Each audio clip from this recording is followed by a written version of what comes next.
进步的东西我们不排斥啊，一成不变，我不是这样。新的技术如果可以改善我们的工序的话，那我何乐不为？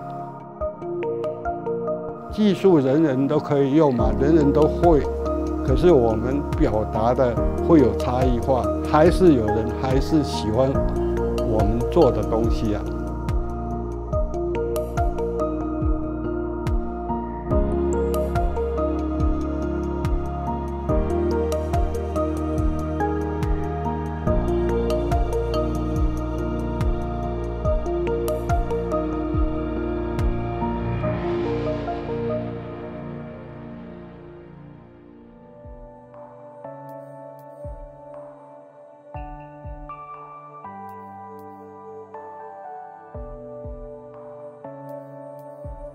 我们天星窑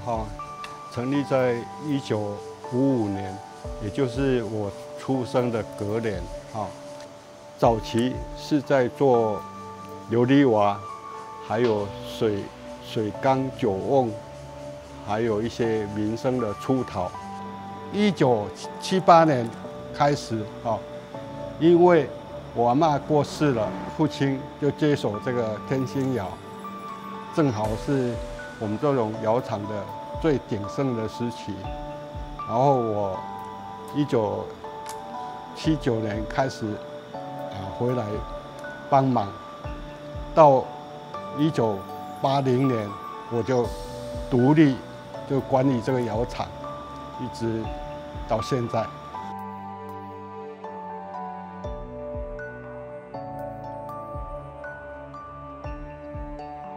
1986左右，我们这个行业就开始走下坡，塑胶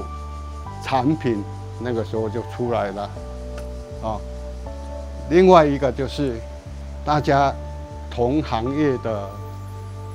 那个设备啦技术急速的进步，小窑厂受不了各种打击我个人在退伍之前，那时候因为有感觉到要回来接手天星窑，我当初就很喜欢到莺歌的窑厂去逛，然后就看到很多它比较先驱的那个一些做法，我开始就计划把天星窑转向比较高档的所谓陶艺的路线来，一路上转型到921之前。那921以后，那各界来关怀，我就想到把来关怀我们当地重建的各界人士把他的手印或脚印留下来，我们就建了一个这个纪念陶墙，很多现在都带着他的孙子来看阿公的手印在这里耶我在想这个纪念墙可能可以留到50年、100年之后，它就变成一个宝贝的一个历史古迹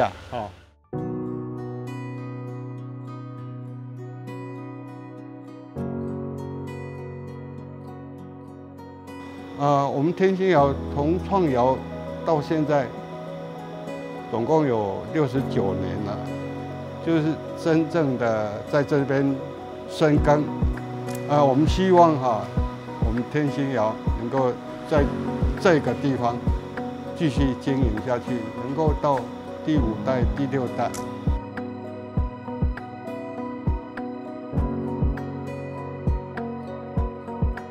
在民国68年，我回来天星窑，那么那个时候我就觉得说，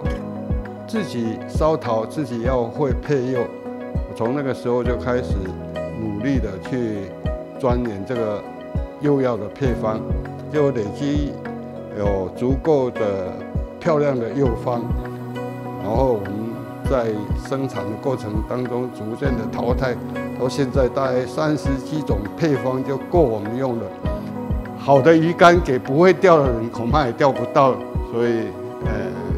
又要用比那个配方还更重要，这样不断的累积下来，我们这样的试片就有上10万片以上了哈。我年轻的时候用一个叫纸雕套用，早期的那个他要的图案是一个一个的刻掉，我说这个也太耗工了吧，然后我就想到可以把一个图案刻在纸上面，然后贴在陶板上面，然后来处理以后再把这个图案给拿掉，那个图案就转过去了。可是它原始是从纸雕转换过来的，这是我的历程了哈。那慢慢的延伸到最后，我们可以用电脑来处理了，又更省工。所以科技的东西不妨碍我们一般在创作的那个价值啊。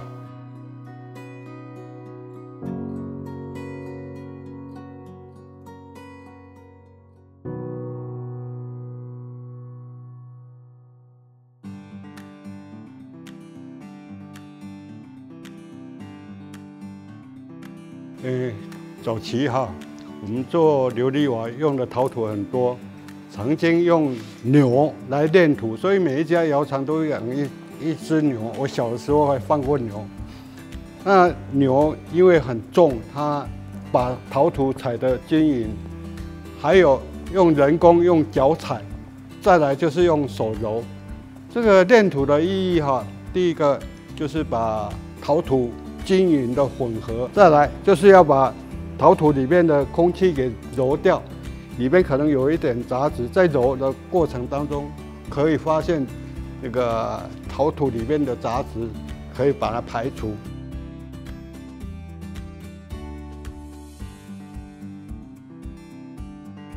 现在因为做法跟早期不太一样，那我们现在都是跟陶土工厂买他就会按我们指定的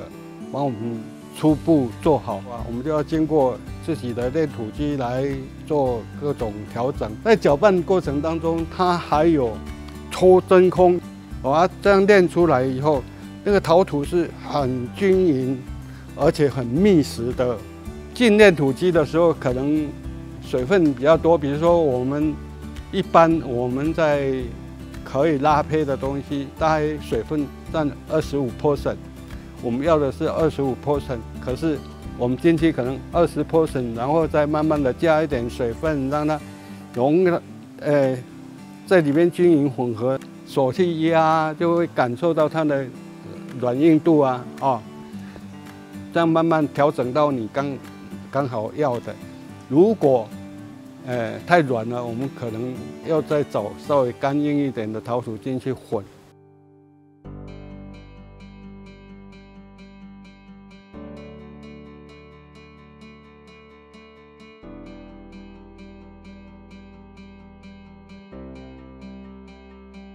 我现在要来示范的是挖空法我们首先要先做一个造型出来。我们不做那种很细腻的那个雕刻，我们要做的是看起来很自然。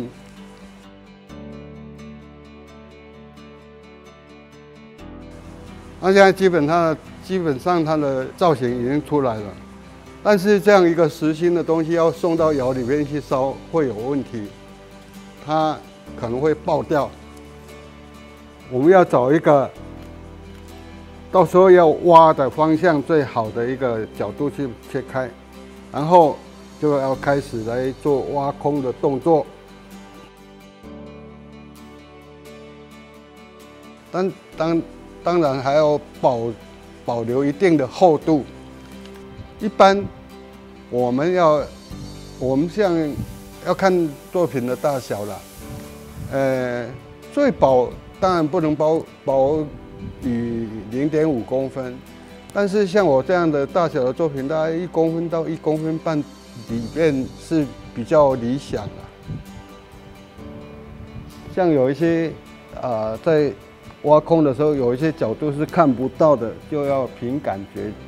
这个薄到刀子一碰，它土就会跑，就会移动哈，那就表示已经够薄了，不要再挖了哈。但硬到刀子容易磕，在作品可以撑住它的圆形的时候，像我这样挖开，它不会塌掉为原则啊。挖好了，基本上要风干一点哈，接起来就没办法再改变了嘛，所以那个要等它不容易变形的时候再接。这么大一个东西用泥浆来结合，它的长度不太够，我自己就发展到一个软泥。首先在这个要结合的地方刮一些，因为凹槽可以增加那个结合的面积啊，结合的角度啊哈。好的，凹槽刮好以后，我们先用一点点水，涂太多哈，它结合的时候它容易有那个空隙，然后我们再把这软泥压进去，然后我在接软泥的时候，我喜欢在中间弄一个零线，它零线因为有比较多的软泥哈，我们用力一压，那个零线里面多的软泥会往外挤。大拇指跟这个食指中间会有一个凹陷的地方，刚刚好可以做出它的零线。另外这一半一样要涂上很薄的水。每一个我们刚刚刮的凹槽都要很平均的要有软泥铺上去哈。结合的过程当中，你们会发现那个软泥跑出来，有没有？它表示它里边有密切的结合了哈，空气也会排出来。当然哈，有些接缝就会有接缝的痕迹，但是我们等一下可以再整理到看不到那个痕迹。先把这个纹路先好，已经看不出结合的痕迹了，这样就是一个完成的造型。现在整个都密封的，里边空心的，它会产生一个问题，就是里面的空气在烧窑的过程当中会膨胀。那膨胀的时候，它空气排不掉，会怎样？会整个作品会爆掉。也可以直接在比较看不到的地方挖一个大的洞。可是我习惯要很多的小洞，它才可以让这个作品的气体排得掉啊。是为了视觉我都会在那个转角啊凹陷的地方来戳洞，烧好以后才不会坑坑巴巴，到处都是洞。好了，就这样吧，这个造型就差不多。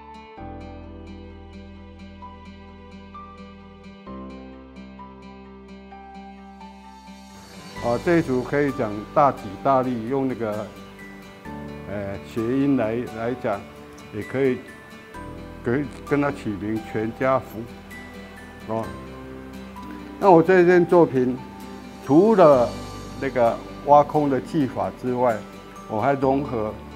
这个叫角胎，表现出来就有那个很自然的那个不同颜色的变化就是把不同的胎图放在同样的一件作品上面，而且它的界限很分明那这组是我比较早期的时候烧的，我们喜欢柴烧，它烧出来有落灰有那个窑气这样出来，跟我们在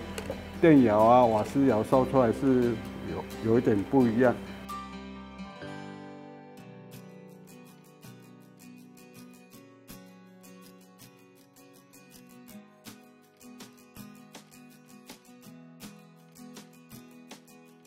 这件作品的技法是陶板成型。那我们这个就是用不同的陶板的板块哈，来切割起来，然后联合在一起的。我们可以做各种不同造型的变化。我这个书法是我自己的字，但是我是经过用电脑做版哈，把这个字给复制到那个喷砂的图案上去，所以我们用书法来搭配。还有我也曾经自己写诗，把它融到作品里面，就变成我一个好玩的一个系列哈。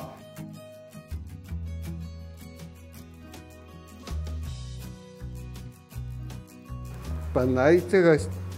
造型是要有一个纸胚了哈，但是我已经事先弄好了。那我们现在哈要先做每一片的那个，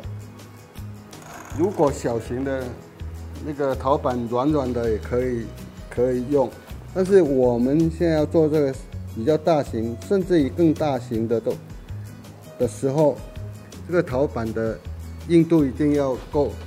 你如果这样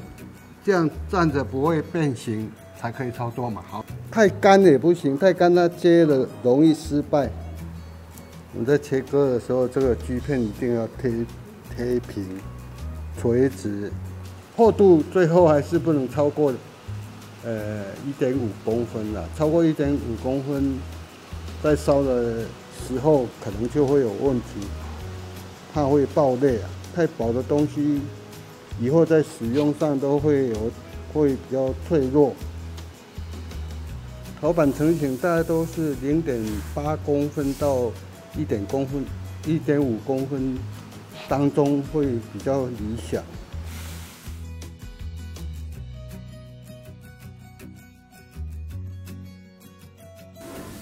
工具垂直，然后跟着这个线走，我走过来就是45度角，这是自己做的，因为现成的东西买不到我们想要用的哈，我们就会自己做。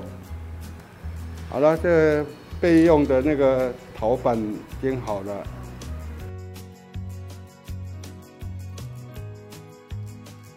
现在我要把这个软泥给涂到这个切口上面，一定要压得很紧实，里面不能有空隙，不能包空气。它可能就会从那个空隙先干，到时候就整个会裂开。涂的时候，我习惯都是先走一次以后再回来整理，食指跟拇指会形成一个凹槽，做出来就会有一条零线，那多出来泥土我就可以整理出来。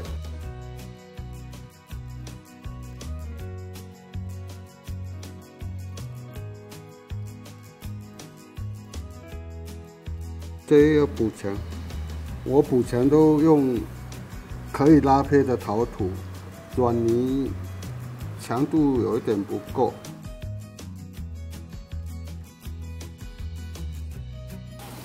这个内部哈，一定要加一些比较软的陶土哈，补墙它的转角的地方，我眼睛看不到，只能凭感觉去调整。去跟它做修整。好，内部这条线的补墙就差不多这样了哈。外部要再。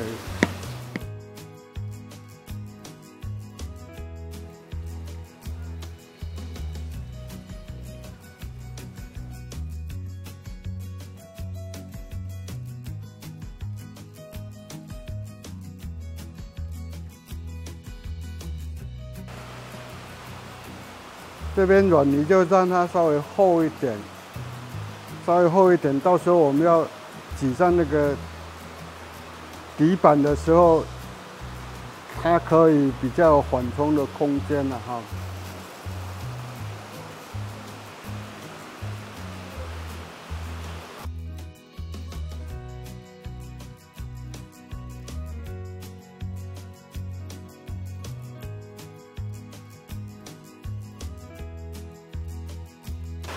杯体有缺口的地方，用软泥跟它补满。连接的地方会有一些不平的地方，所以先用这个来跟它整平。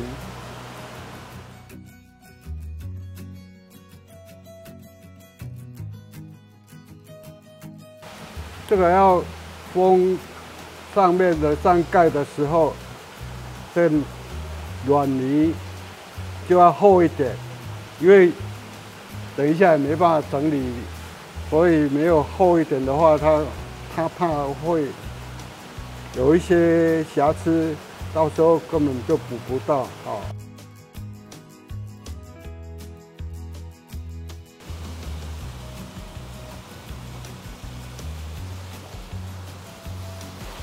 还是需要凹槽来让那个软泥附着比较牢固一点。因为要盖上去以后，这个没办法用目测哈，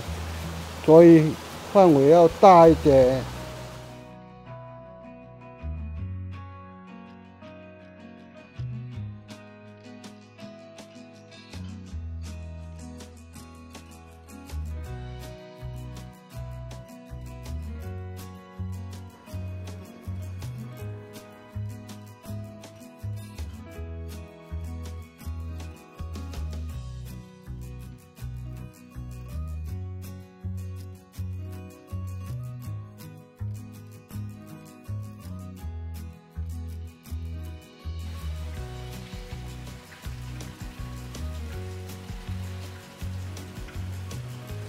这个用这个软泥的跟那个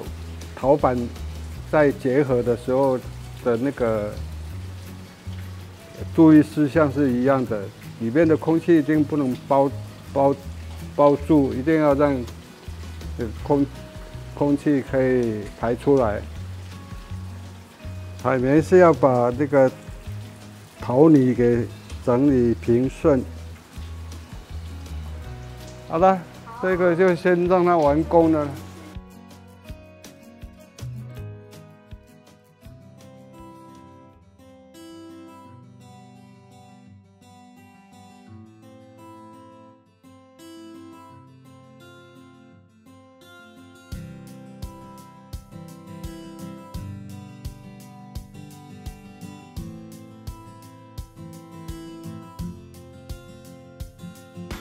我现在要做的是贴花，贴花是我们南投陶早期的一个很重要的一个技法。我们家以前曾经做过香炉啊，香炉上面要贴字啊，也做过那个骨头瓮，那个上面就要贴。什么彩纸兽啊、贴龙啊、贴凤啊，我就把这样的技法延伸到现在的创作。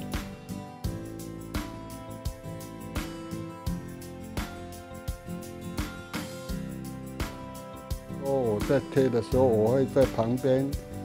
压一条线下去。如果你有一个缝隙，它就从那个缝隙干进去，你贴上去的，它会跳掉的哈。把它压实，它那个贴上去的地方，它就不会有缝隙嘛。你太薄的话，它凸显不出那个贴花上去的那个感觉哈。但是厚到一个程度，你就会妨碍这个作品的使用，或者可能会把那个你浮出来的部分给撞坏掉了哈。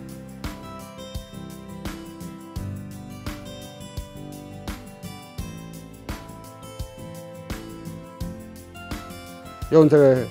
钢刷刮起毛毛的那个泥屑哈，再沾上水以后，它就变成泥浆，然后再把这个软的土贴上去。这个刷纹就是让表面贴上去的可以接触比较多，增加它附着力啊。而你要看你要贴的陶土的干湿的情况了，因为我现在贴下去的这胚体还是有一定的湿度，然后要贴上去的这个土还很软。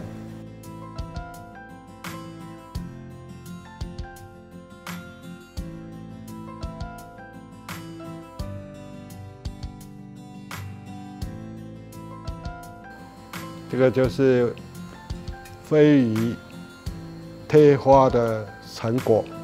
因为做飞鱼哈，我觉得它姿态很棒啊。这个飞鱼哈，翅膀展开，好像飞在半空中。我们看起来它是很高兴的在飞翔。其实飞鱼会飞，是因为鲸鱼在追它。做飞鱼的时候才想到，我们看到的跟我们想象的实在不一定一样。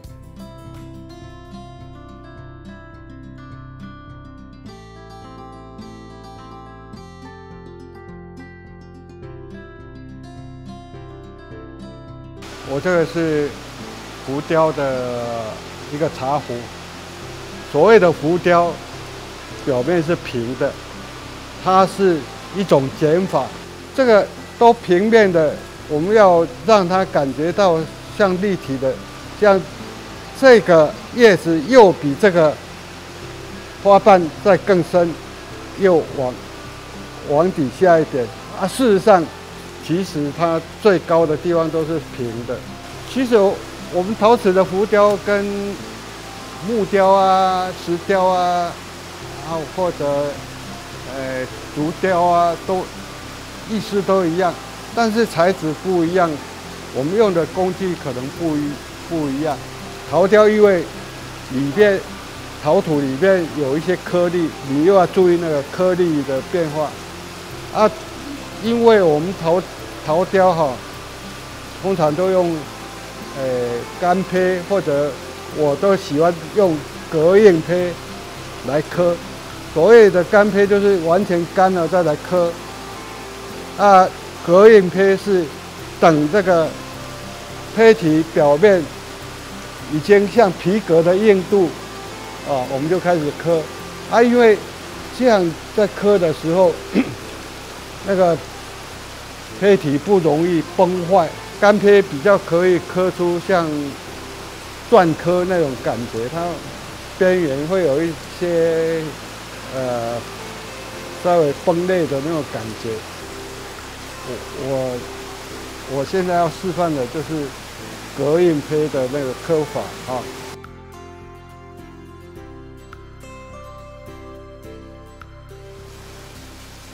我讲过这个浮雕它是减法，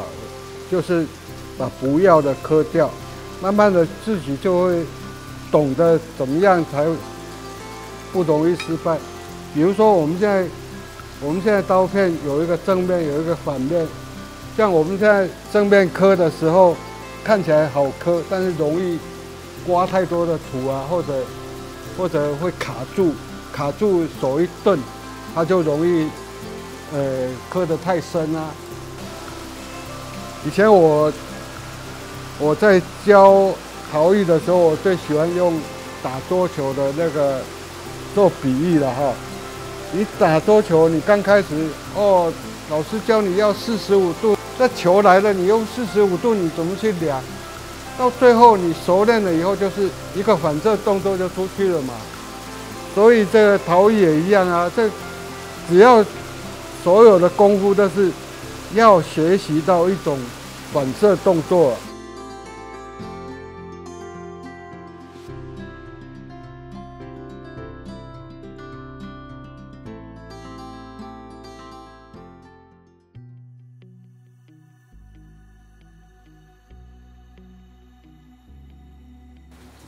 这是我个人的一个揣摩出来的一个这个技法，我称它为线雕。线雕，顾名思义就是只是雕那个线条而已，有一点像工笔画的那个框一样，但是再加上我的套釉下去，又让你不会感觉到像工笔画那么工整啊。也可以变成写意啊，哈。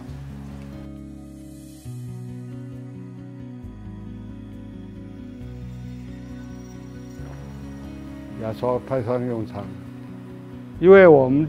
在做的过程当中有一些屑屑啊，会卡在我们的那个线条上面。那你不刷掉那些屑屑，会妨碍你工作啊。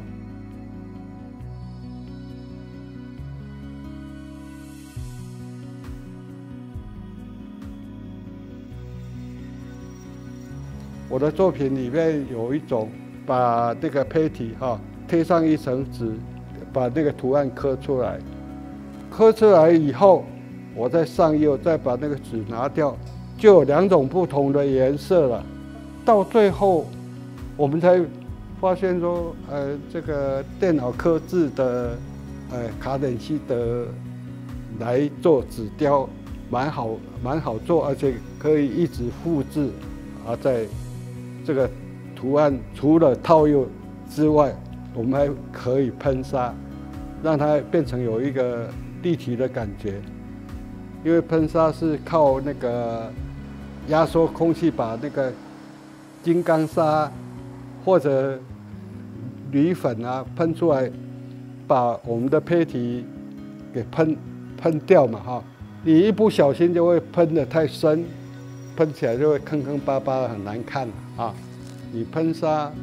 之前你要的图案，这个喷砂板都是自己做的。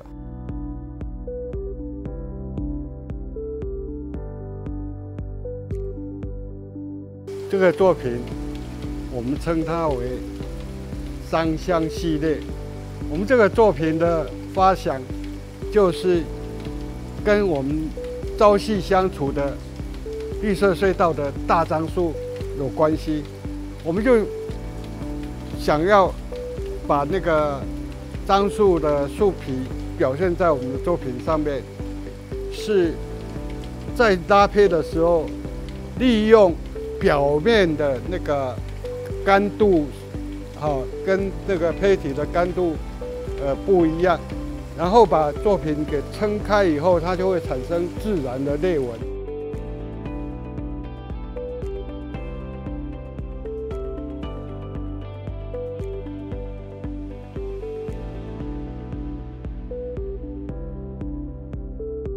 现在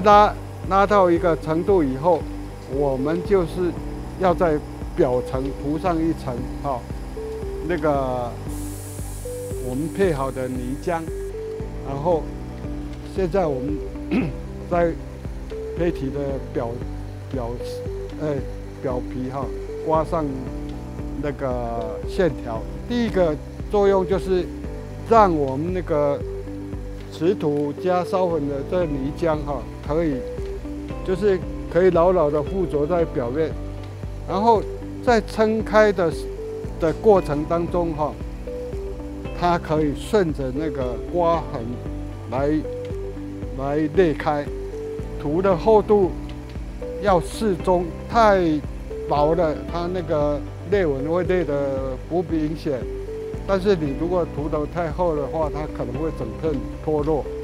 现在慢慢的把器型给撑开以后，那个胚体就有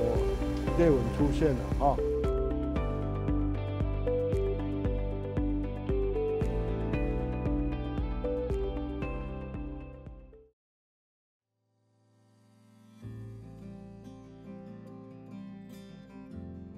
素烧它就是要胚体先进窑烧一次，把里面的碳里面的有机质烧掉了，那个胚体的孔隙就跑出来了。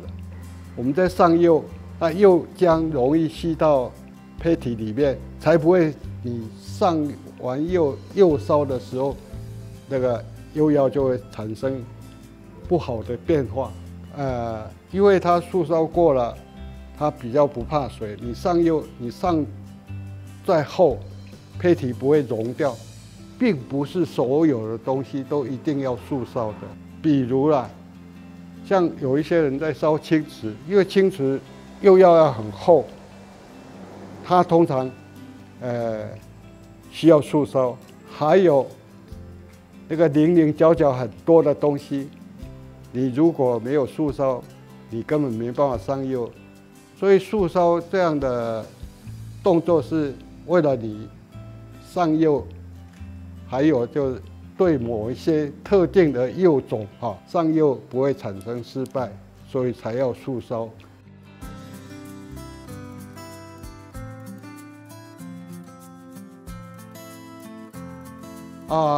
基本上我们比较常用的釉药有2种，一种叫生釉，一种叫色釉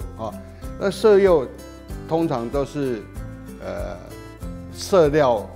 来调配出来的。那色料它加到某一个温层的釉药，它就会展现出那个颜色出来。但太低温的色料不能拿来高温用，太高温的拿来低温用又不溶这个色料还是有一个使用的一个规范了那所谓的生釉，各种原料搭配好以后，我都还没烧，你在使用的时候可能看到的都是灰灰的或者咖啡色或者棕色光看釉色不会知道它烧成的结果。色釉它就会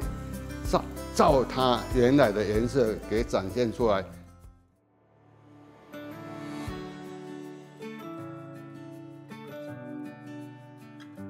以前我们就是把釉浆倒进去，然后把里面摇一摇，让它釉药均匀以后倒掉。这种技法我们称为荡釉了把早期的荡釉的那个技法来做改善，我们用虹吸的那个机器来上釉现在我们是用灌的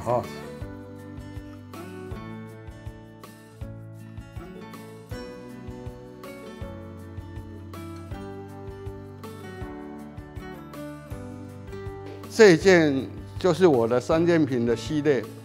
那这一件的作品的图案，这个跟我习惯的用法叫套釉有关所谓的套釉，就是我们会2种釉药搭在一起的时候，会有一种会变成另外一种釉药嘛。那我们在呈现在作品上面很丰富变化，都是双挂釉、3挂釉，甚至于多挂釉。套釉的时候，我习惯是先从深色釉，那深色釉最典型就是黑釉嘛，黑釉喷一层，然后我们再处理掉不要黑色的部分，然后再上，比如说上咖啡色上好了以后，又把不要黑色跟咖啡色的部分又处理掉，再上个白釉黄釉，它就有多种的变化，它层次就跑出来。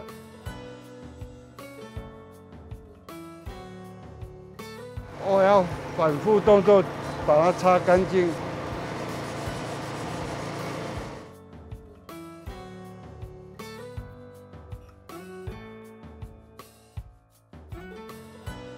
那到时候就是我的线雕的框然后再套釉，我会喷上一些小黑点，来让那个画面会比较丰富一点。我们要换釉这个黑釉比较侵蚀力比较强，所以一定要釉桶一定要清的比较干净一点。然后我们需要这个滤网。这滤一下的用意就是怕我们的釉料里面有什么杂质啊，哈，把它滤掉，喷釉的时候釉枪才不会有堵塞的情况。我们要用釉之前都要把它搅拌的均匀，要么像釉料会沉淀，会变这样的情况，不太可以完全溶掉，就是表示它水分脱的太多了哈，所以我们要加点水。刚刚有黑色点嘛，我现在再加上蓝色的点，会让画面丰富一点哈。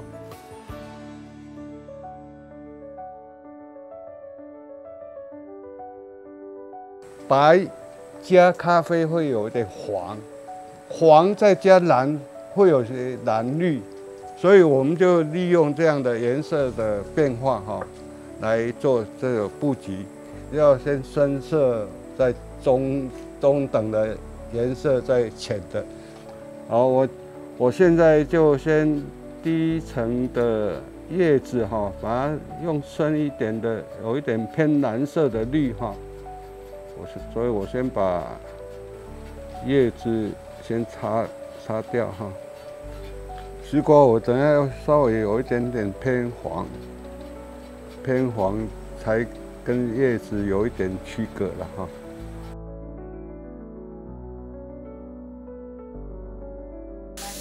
再来就不是喷点状，我们就喷雾状，就是要让这个蓝色比较均匀的呈现哈。那喷好以后，跟它叶子有接近的地方，我们可以再带一下，这样看起来比较自然哈。这样就算可以了。再来，同样的动作，我把丝瓜的部分先擦掉。白釉烧出来本身是白色的啊，但是搭配前面的。有蓝，有咖啡，有黑釉，这样搭配出来，这样来做它那个画面的变化。套釉就是一层一层套上来，你用浅的套深的，深的会透出来，但是因为浅色在上面它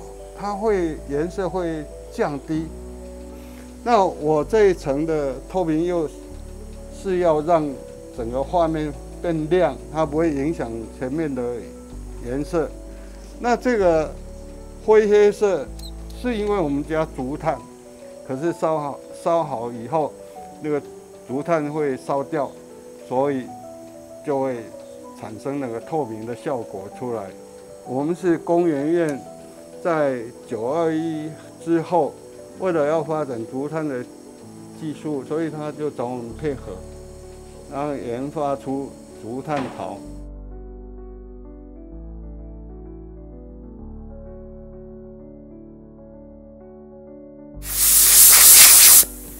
好，这一件就真的喷釉完成了。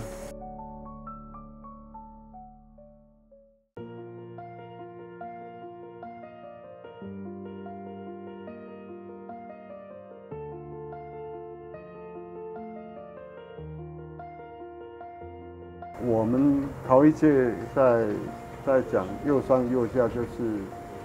其实跟温度有关系。釉下材的耐温度比较高，那我们用的这是高温的化料，都可以让我们烧到大概1300度以内都可以。我们现在加水以后调出来的颜色就是我们要的颜色，但是它干了，它会颜色会浅一点。涂颜料的习惯也是从深色开始到浅色啊，一样的道理，它只是用画笔来处理而已，表达出来那个意境有一点不一样。温层差太多，那不能混啊。一般都是烧好的胚体，再画在外面的，那就釉上彩。釉上彩的原料都是比较低温的。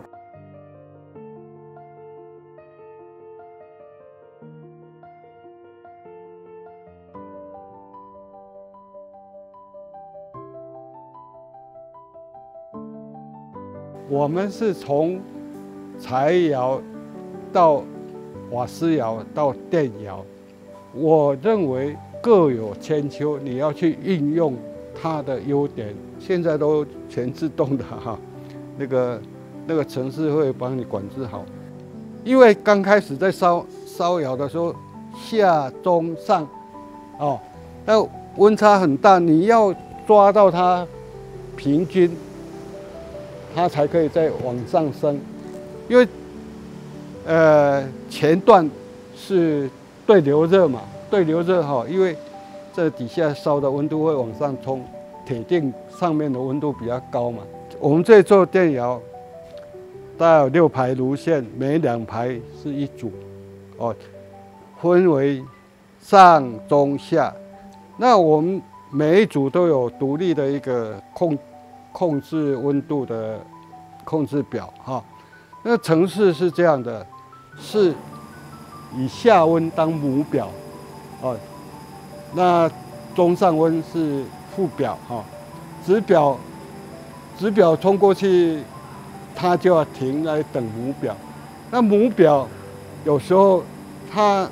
升温如果升得快，但是子表跟不上，它也要等两个，所以这3组是联动式的哈。基本上各种排窑的大同小异哈。第一个，我们的胚体因为上釉，接触到硼板的地方不能有釉，有釉料的残留的时候，烧出来它可能会粘在硼板。第二个，2个胚体不能有碰触啊，如果有接触到的，那烧窑的过程当中它就会连在一起。好，这个一定要注意。再来，它是一定要留一些空间。以瓦斯窑、柴窑的话，它是要有烧窑的那个气流的那个通道一定要留出来，我们称为烟道。烟道你不留好的话，那个窑是很难烧的。啊，这个电窑好处是差一点，它不会很大的影响，但是在排列的时候还是要有空间，还是要有一点交错，因为它有所谓的辐射热能，它就不是靠对流在传递，它是靠那个辐射，就是光线照得到，它才传得过去。如果你把这个窑烧得很紧，装得很紧密，完全没有空隙的话，那个辐射热是传达不过去的，啊，在烧窑我们大概烧16个钟头，前段100度到400度是窑的烘干期，因为胚体你看它干了，那有一种叫结晶水，它就水是跟陶土是融在一起的，你不烧过400度的话，那个结晶水是脱离不了的。573度胚体会有一个很大的震荡，它的那个结构是这样，573度升温的时候，它是阿尔法转贝塔，很容易裂掉了。那有一些人烧窑烧到开裂，那就是因为石英震荡期烧得太快了，它就会裂开。到600度以后关窑门，到我们那个900度这段期间，我认为是最安全的时候。你怎么样去升温，对胚体都不会有影响。一直到900度以后，持温一段时间，让它把那个碳素全部烧掉。以前哈，我们烧柴窑或者瓦斯窑，它升温不稳定，100度到400度当中不能烧太快。那个以我的习惯是1分钟不能超过4度了，超过太多它就可能胚体会爆裂哈。400度到550度当中，我们又可以比较放心的，大概可以1分钟升6到10度都没有问题。但到了550度，就快接近572度，我们就开始要放慢。然后到危险期过了，就是600度以后，我们才又开始可以放心的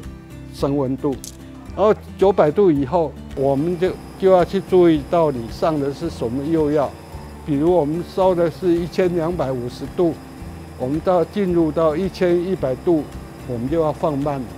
它才会很均匀的那个熔融。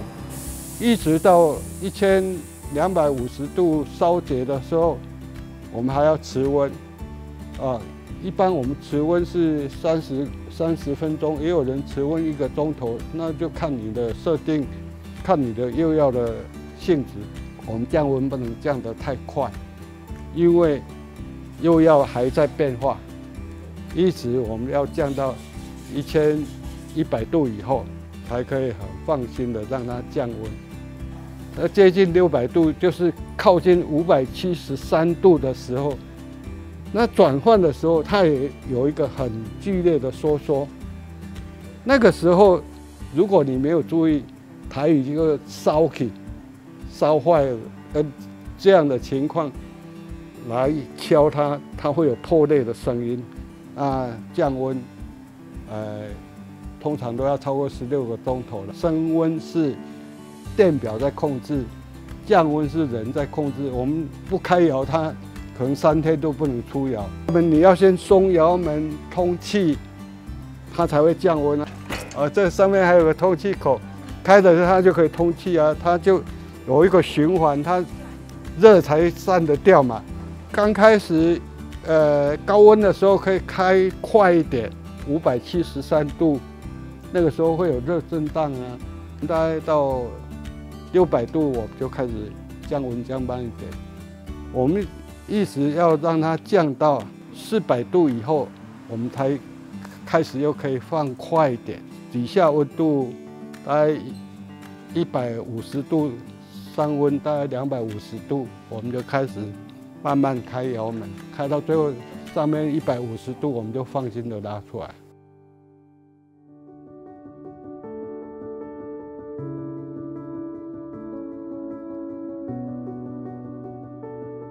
以前都讲3年4个月哈，其实里边也还有教他的耐性，教他的做人。师傅啊，基本上都很严格的，可是每一个人都很想要学东西，所以他用心的那个态度是对的，就学得会。你既然要培养别人，自己所懂的就不能台语说看播，就要把你懂的都教给大家嘛哈。我这边也大概有将近20个学徒出去了，有几个都已经变成中部的顶尖的那个陶艺家。